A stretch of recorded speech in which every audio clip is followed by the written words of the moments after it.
लो जी, आखिरकार इतना इंतजार करने के बाद गंदा मार्केट में जबरदस्त तेजी का रुझान देखा जा रहा है। आज गंदा मार्केट में 200 रुपए फी मन का इजाफा देखा जा रहा है। आज इस्लामाबाद में गंदम 3400 रुपए से लेकर 3425 रुपए फी मन में फरोख्त हुई और कराची में गंदम 8100 रुपए 102 किलो के हिसाब से काम हो रहा है। आप लोगों को बताता चलो, गंदा मार्केट बेहतर पोजीशन में आ चुकी है। मार्केट में मजीद बेहतरी की तवक्को की जा रही है। गला मंडी समुंदरी के अंदर गंदम रेट की बात करें 2800 रुपए से लेकर 2950 रुपए। VIP रेड क्वालिटी की गंदम 3000 रुपए तक फरोख्त हो रही है। लाहौर गला मंडी के अंदर गंदम 3100 रुपए तक। गला मंडी समुंदरी के अंदर साफ सुथरी मक्की 2000 रुपए से लेकर 2200 रुपए। बाजरे की बात करें 3150 रुपए तक फरोख्त हो रहा है। तेलो तिली की बात करें समुंदरी के अंदर 15000 रुपए से 16,000 रुपए में और सरसों की बात करें 6500 रुपए से लेकर 1800 रुपए में फरोख्त हुई। और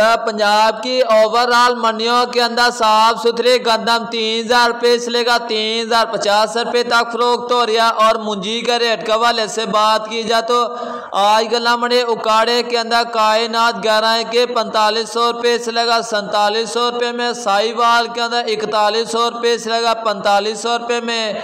आरफाला के अंदर मुंजी 4000 रुपए से लेकर 4500 रुपए में फरोख्त हो रही है। और 1509 की बात करें पाक पतन के अंदर 4000 रुपए से लेकर 4400 रुपए में। गला मंडी उकाड़े के अंदर 4400 रुपए से लेकर 4500 रुपए में। साहिवाल के अंदर 4300 रुपए से लेकर 4600 रुपए में।